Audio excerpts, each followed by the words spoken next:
আরও একবার হাত জোড় করে প্রাণ বাঁচানোর কাতর আর্জি দেগঙ্গার ক্যান্সার আক্রান্ত সুজাউদ্দিন মণ্ডলের।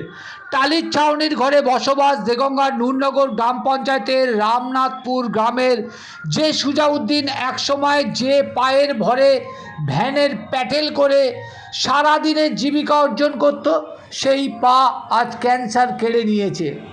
সদ্য হাসপাতাল থেকে বাড়ি ফিরেছে সুজাউদ্দিন।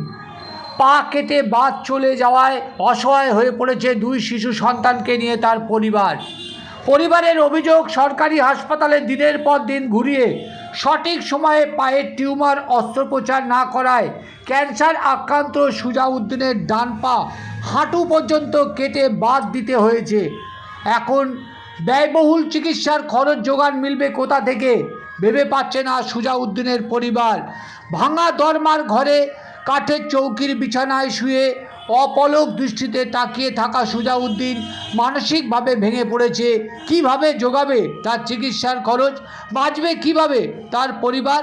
তাই তার ফোনপে, গুগল পে দিয়ে মানুষের কাছে তার আবারও একবার আর্থিক সাহায্যের আবেদন বেরিয়েছিলাম চিকিৎসা পাওয়ার জন্য। যখন আমার পায়ে টিউমারটা ধরা পড়েছিল তখন আমি সরকারি চিকিৎসা ব্যবস্থার কাছে গিয়েছিলাম।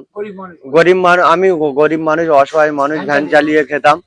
সেই কারণে আমি সরকারি চিকিৎসা ব্যবস্থার কাছে গেছিলাম, যাতে আমি আর্থিক দুর্বল, যাতে সরকারি সুযোগ সুবিধাটা পাই।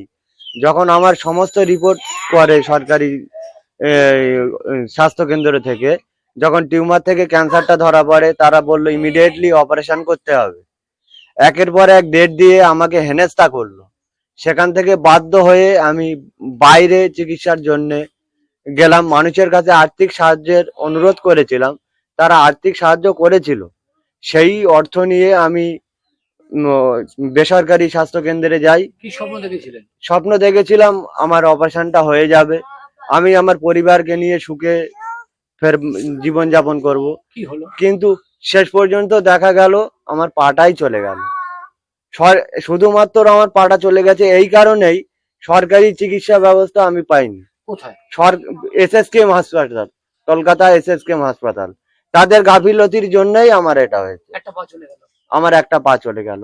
আজকের আমার দুটো বাচ্চা আছে, তাদেরকে নিয়ে তাদেরকে কি খাওয়াবো আর আমার চিকিৎসাটা কিভাবে আমি করব? তাই আমি চাইছি ফের একবার মানুষ আমার পাশে আসুক, আমাকে সহযোগিতা করুক।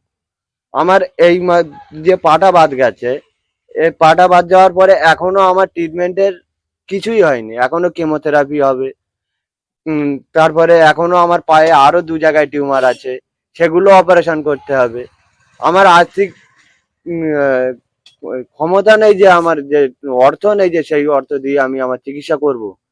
তাই জনসাধারণের কাছে, আপামর জনসাধারণের কাছে একটাই অনুরোধ আমার আর্থিক সহযোগিতা করে আমাকে একটু সুযোগ করে দিন, যাতে আমি সুস্থ হয়ে আমার টাকা পাঠাবে আপনার?